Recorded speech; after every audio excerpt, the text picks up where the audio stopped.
Nomination ce lundi des membres du Conseil économique et social par le président de la République, 113 membres dont 33 femmes aux côtés de Marcel Zadikessi et de Koulibaly Tiemoko Yadé.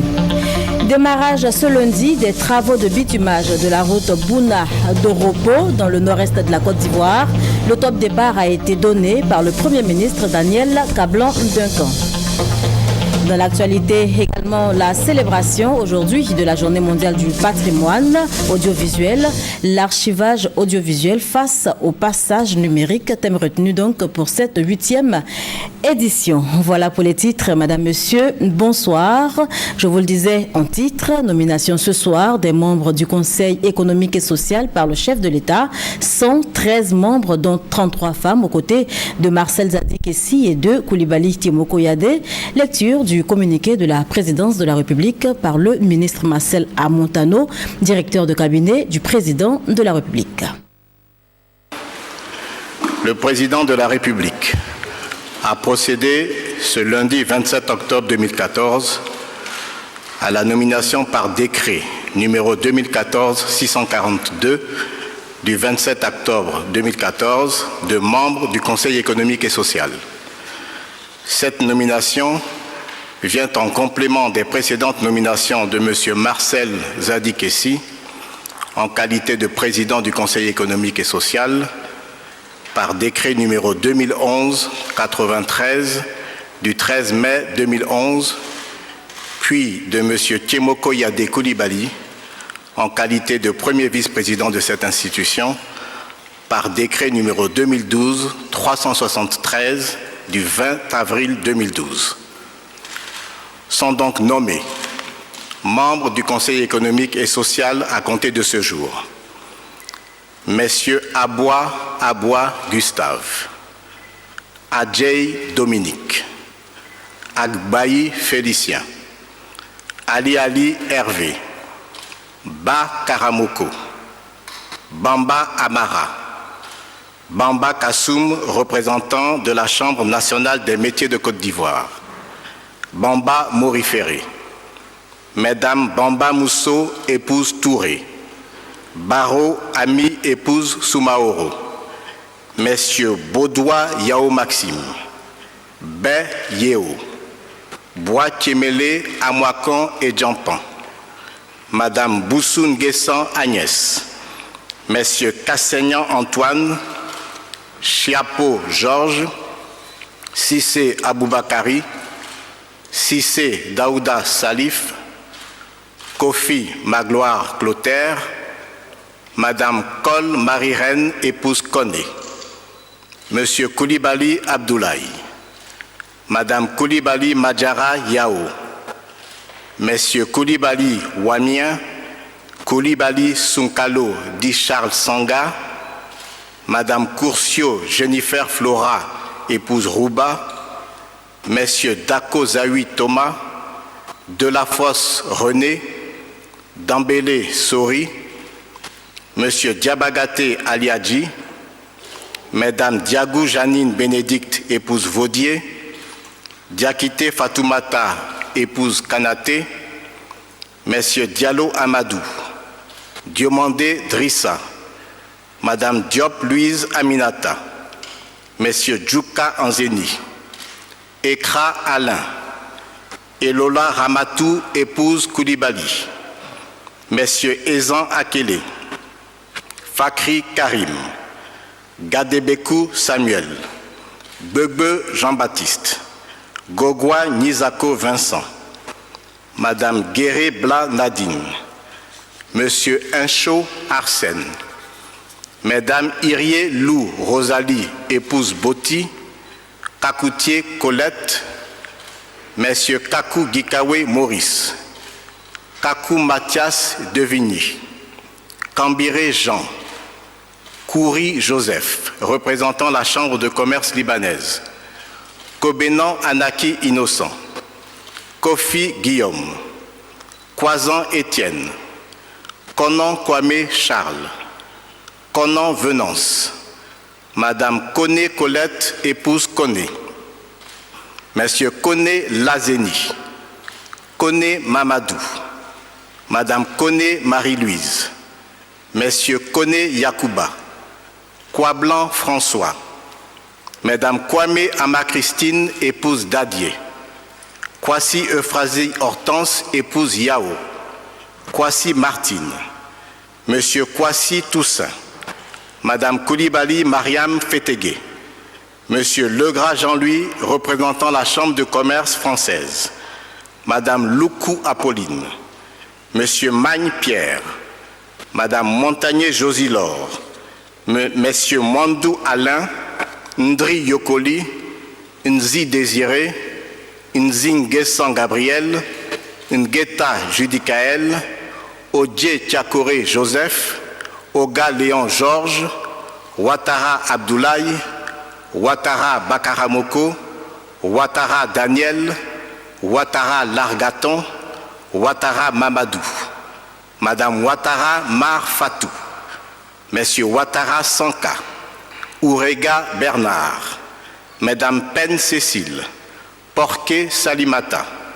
Monsieur Régnier Andomat Stéphane Antoine, Madame Richemont Stéphane, épouse Essis, Messieurs Roland Yves Joseph, Samassi Mamadou, Sangaré Sega, Sanogo Bamba, le père Savadogo Patrice, Messieurs Silué Sigata, Silué Tiangazon Lansina, Soro Brahima, Soro Mamadou, Soumaoro Farikou, Mesdames Studer Kofi Martine, Tamini Adjoa Ngo-Louise, Tanoé Viviane, Touré Aya Virginie, Touré Diabaté Massobé, Touré Mariam, épouse Kokia, Traoré Fatoumata, épouse Diop, l'imam Traoré Mamadou, Monsieur Veilly Bernard, Madame Vaudier Marie-Ferdinande, épouse de Claire, Messieurs Yassé Charles Emmanuel,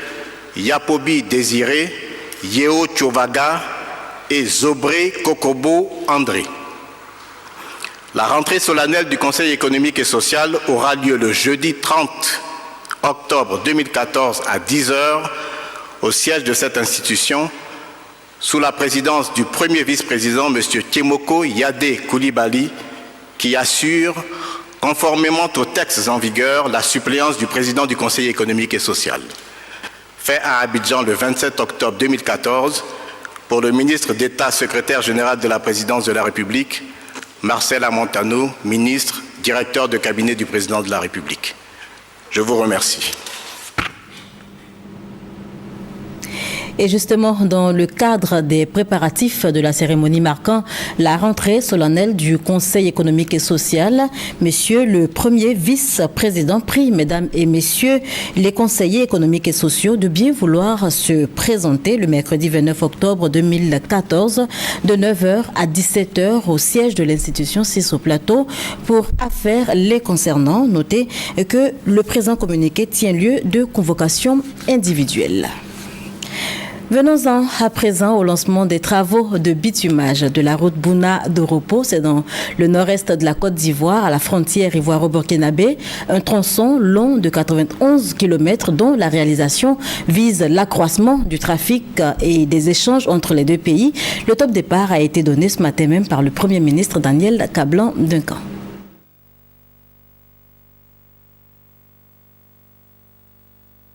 Depuis 17 ans, les usagers de la route Bouna-Doropo, frontière Burkina Faso, se plaignent du mauvais état de cette route qui leur cause d'énormes désagréments à cause de son état de dégradation. Il y a beaucoup de trous, il y a beaucoup d'accidents. Ça nous fatigue très bien même. Bouna-Doropo, c'est 50 km et on fait 4 heures de temps. C'est pas normal. Le premier coup de pioche qui marque le démarrage des travaux de bitumage de cet axe par le Premier ministre Daniel Kablan-Duncan est un soulagement pour les populations du Bunkani. Avec l'avènement du président Alassane, aujourd'hui, nous avons cette route. Vraiment, nous saurons comment lui dire merci. C'est un élément essentiel pour nous et nous tenons vraiment à dire merci au président de la République. C'est une route communautaire, longue de 91 km. Son bitumage va favoriser l'accroissement des échanges commerciaux dans l'espace CEDEAO et en particulier entre la Côte d'Ivoire et le Burkina Faso. Cette route qui passe par Doropo comprendra 2 fois une voie avec une largeur de chaussée de 7 mètres et 2 accotements de 1,50 m chacune. Lorsque ces travaux seront terminés, il ne faudra pas plus de 7 heures de train pour relier Ouaga à Abidjan. Non seulement la route frontière du Burkina, Doropo, Bouna va être bitumée, mais également les routes Agnibelekrou, Abengourou, Komoé, Komoé, Akoupé, Adzopé s'achèveront en même temps. Le projet de bitumage de l'itinéraire Bouna, Doropo, frontière Burkina Faso va coûter 41 milliards de francs CFA et sera livré dans 26 mois. C'est essentiel parce que ça permettra donc une synergie importante entre le Burkina Faso et la Côte d'Ivoire et le développement interrégional. Je le disais tantôt, le Burkina Faso est quand même le 10e client acheteur de la Côte d'Ivoire avec plus de 230 milliards de francs CFA. Et vous allez voir que dès que cette route sera faite, les échanges vont se développer d'abord dans la région, mais aussi avec le pays frère donc, du Faso. Ce projet est financé par la BOAD, la BADEA, le Fonds saoudien de développement, le Fonds koweïtien de développement et l'État de Côte d'Ivoire. Voilà, c'était les précisions de Abou Sanogo. Le Premier ministre a également inauguré l'unité de cajou de Savane à Bouaké, une unité spécialisée dans la transformation de noix de cajou, usine pourvoyeuse d'emplois aux jeunes et aux femmes de la région de Bouaké. On en parle avec Brahima Doumbia. Le projet Cajou des Savanes, CASA, une usine de transformation semi-automatique de noix de cajou, est désormais fonctionnelle à Bouaké. Cette unité industrielle a été officiellement inaugurée par le Premier ministre, chef du gouvernement, Daniel Kablan-Duncan. Cajou des Savanes, qui a vu le jour en 2013, vient accroître la capacité de transformation des matières premières en Côte d'Ivoire. Cette société est la propriété de Son Altesse, l'Agacan, tout comme Ivoire Coton en Côte d'Ivoire. D'une capacité annuelle à terme de 10 000 tonnes, l'unité va permettre de créer 1000 emplois et favoriser l'insertion des femmes à hauteur de 75% de son effectif. Il s'agit de créer des emplois dans le cadre de la réalisation de l'ambition du président de la République de faire de la Côte d'Ivoire un pays émergent à l'horizon 2020. Dans ce cadre, le secteur industriel est appelé aussi à jouer un rôle important, voire majeur, à travers notamment un vaste programme de transformation de nos matières premières agricoles telles que l'anacarde, dont la production, vous savez, est abondante. Le secteur du cajou compte à ce jour plus de 250 000 producteurs et nourrit environ 2 500 000 personnes. Le Conseil du coton anacarde a commencé à mettre de l'ordre dans cette filière. C'est tout ça qui encourage les investissements. Cet investissement va appeler d'autres. Je crois qu'il y a 2 ou 3 autres investisseurs qui sont intéressés dans la zone de Bouaké, sans compter la zone de l'Est au niveau de Bondoukou.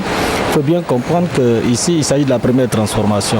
Si nous arrivons à décortiquer la noix de cajou, nous allons avoir plusieurs possibilités et nous pourrons vendre un peu partout. Une visite de l'usine a mis fin à la cérémonie.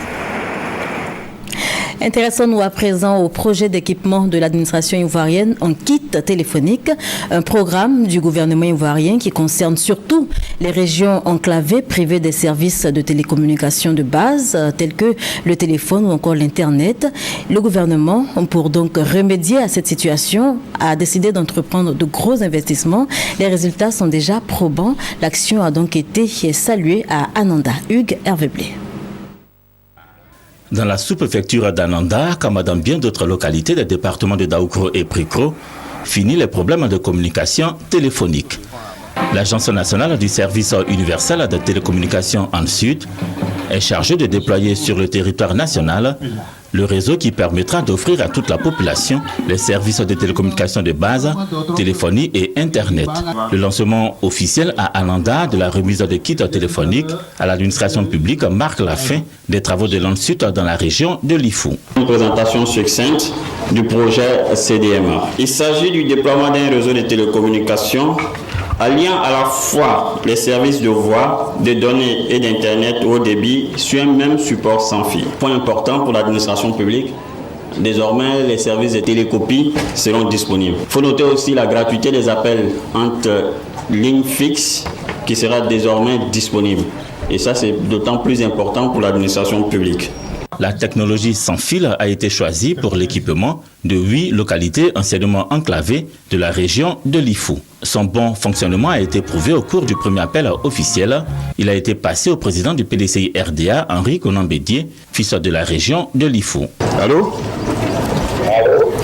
Allô, Excellence, Monsieur le Président, vous nous entendez? Oui, je vous entends. Vous pouvez, Monsieur le Président, vous adresser aux populations d'Ananda qui vous écoutent. Monsieur le ministre, je vous souhaite la bienvenue à Alanda, dans le Lifou. Merci, Monsieur le Président. Pour le gouvernement, il s'agit à terme de permettre à l'administration publique et à la population en général de bénéficier des ressources sans limite des TIC, en particulier d'Internet. La cérémonie de ce jour se situe dans la suite logique de la visite du chef de l'État. Comme vous le savez, l'un des objectifs de ces visites d'État, c'est la remise à niveau des infrastructures de base, mais c'est surtout la création de structures pouvant permettre d'accélérer le développement local. Et il faut se donner les moyens de réaliser cette émergence. Dans ces moyens, il y a toutes les infrastructures qui sont en train d'être bâties ou d'être rénovées. Tous les efforts qui sont faits pour donner la meilleure éducation possible à nos enfants. Tous les efforts qui sont faits pour soigner nos populations. Tous les efforts qui sont faits pour améliorer les conditions de vie des populations rurales. Mais par-dessus tout cela, surtout parce que les TIC sont des services qui agissent de façon transversale sur la totalité de l'activité humaine, nous avons l'obligation, nous, gouvernement de Côte d'Ivoire, de mettre en œuvre une politique ambitieuse, une politique hardie de développement des technologies de l'information et de la communication. C'est ce que nous faisons ici à Ananda. À la population d'Ananda ici, réunie, je voudrais dire aujourd'hui que la cérémonie concernait principalement l'administration. Mais ce service est ouvert à toute la population. L'investissement est réalisé par l'État. C'est l'État qui se chargera ensuite de la maintenance de ce réseau. Donc nous faisons en sorte que ce réseau qui va être utile pour nos populations, qui va servir à nos populations et en particulier aux populations qui sont les moins nantis, que ce service coûte le moins cher possible. La remise officielle par le ministre de la Poste et des TIC de kits de connexion comprenant un routeur, un combiné téléphonique et un ensemble d'annuaires marque la fin d'une situation bien difficile pour le corps préfectoral. L'administration repose sur la communication dans les services, entre les services. Et là, on peut communiquer partout, facilement. On peut même se déplacer avec l'appareil. Et vous voyez, vraiment, c'est une innovation. Sont donc désormais équipées l'administration préfectorale, les brigades de gendarmerie et les centres de santé dans les sous-préfectures de Ananda et de Famienko. Les TIC, qui sont également une réalité dans plusieurs autres localités de Lifou, sont bien accueillis dans les centres de santé. Avec ça, on peut facilement travailler avec nos collègues qui sont à l'extérieur, avec nos patrons. Souvent, on évacue des malades. On peut appeler pour dire on a envoyé tellement par rapport à telle situation. C'était vraiment difficile avant. Voilà, maintenant, ça va. Et ça, on peut travailler aisément avec cet outil-là. La population, grande bénéficiaire des investissements réalisés par le gouvernement dans les zones enclavées de la région de Lifou, apprécie. Aujourd'hui, nous pouvons être au champ, dans nos campements, dans nos maisons, et puis communiquer dans le monde entier, communiquer avec les autres. Donc c'est un sentiment de joie et de reconnaissance aussi au président de la République d'avoir accepté d'installer ces genres d'infrastructures dans notre région. Le gouvernement ivoirien qui officiellement a lancé dans la sous-préfecture d'Ananda la remise de kits de communication à l'administration publique vise l'équipement de près de 5000 localités non couvertes par les opérateurs privés en termes de téléphonie, de télécopie et de fourniture d'Internet. Aujourd'hui, 27 octobre, journée mondiale du patrimoine audiovisuel, la Côte d'Ivoire célèbre l'événement simultanément à Abidjan et à Bouaké, ce pendant 3 jours. L'archivage audiovisuel face au passage au numérique, thème retenu pour cette 8e édition. Gabriel Zané connaît Pargasoro.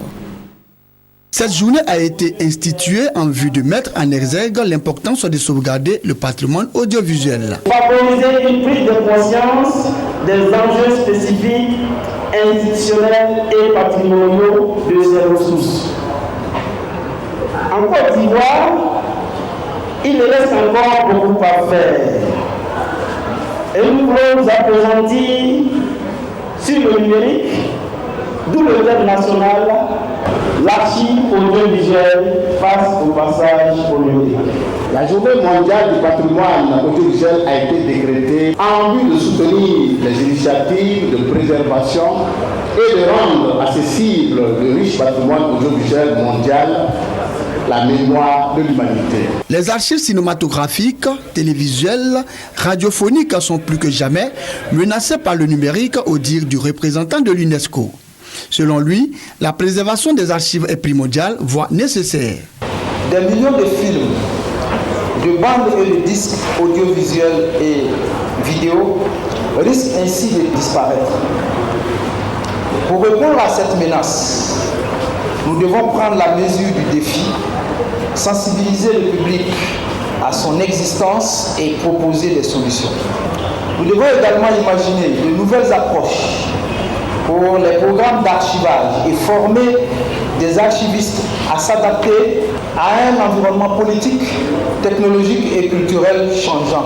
Pendant 3 jours donc, une tournée de sensibilisation sur l'importance des documents audiovisuels à Abidjan et à Bouaké sera organisée. En image, le ministre d'État, ministre des Affaires étrangères de Côte d'Ivoire, Charles Kofi Dibi, a eu ce lundi une séance de travail avec Emmanuel Ngondé, ministre gabonais des Affaires étrangères, de la francophonie et de l'intégration régionale.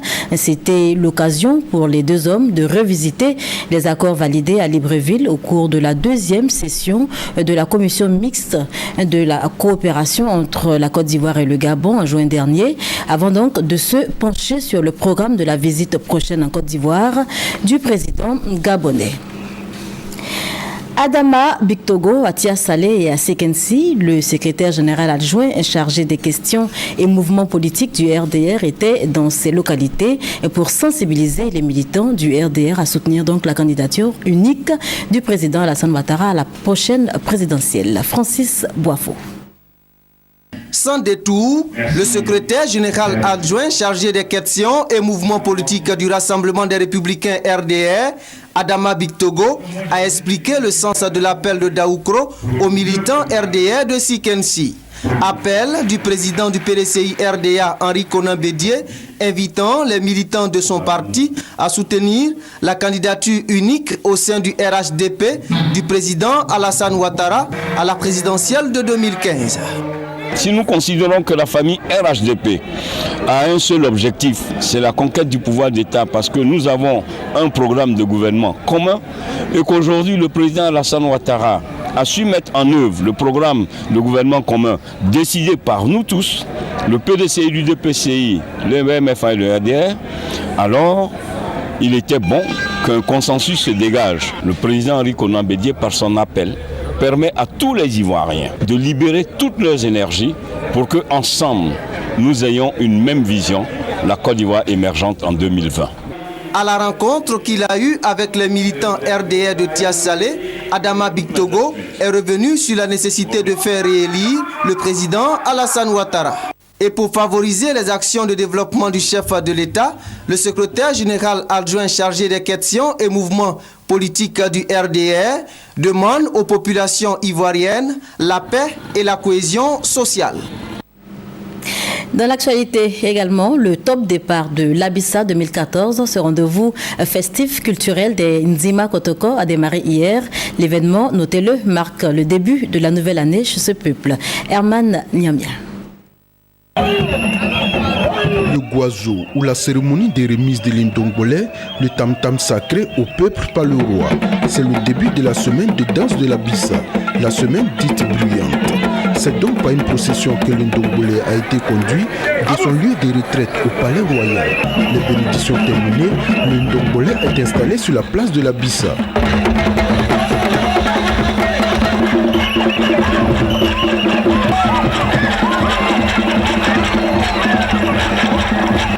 Désormais un événement culturel incontournable en Côte d'Ivoire, le nouvel an chez l'Enzima Kotoko a mobilisé des milliers de personnes à Grand Bassam. C'est ma première fois d'être à Côte d'Ivoire. J'ai trop aimé. Je suis une Malienne. Ma copine est là. Elle est au Mali. Ça m'a fait plaisir, vraiment plaisir de participer à cette fête-là. Je suis très très content. Je n'ai jamais assisté à la Bissa, mais mes amis disent non, c'est chic, donc je suis venue participer pour voir aussi. Ça va faire au moins, c'est la troisième fois que je participe au moins. Voilà. Et quand je viens, il me semble bien, il y a de l'ambiance et nous vivons aussi en communion. Pendant une semaine, les 7 familles que compte le peuple Nzima seront présentées à cette tribune. Ce lundi 27 octobre est consacré aux jeunes, une jeunesse qui est appelée à pérenniser les acquis de la Bissa. Voilà pour l'essentiel de l'actualité. Merci de nous avoir suivis.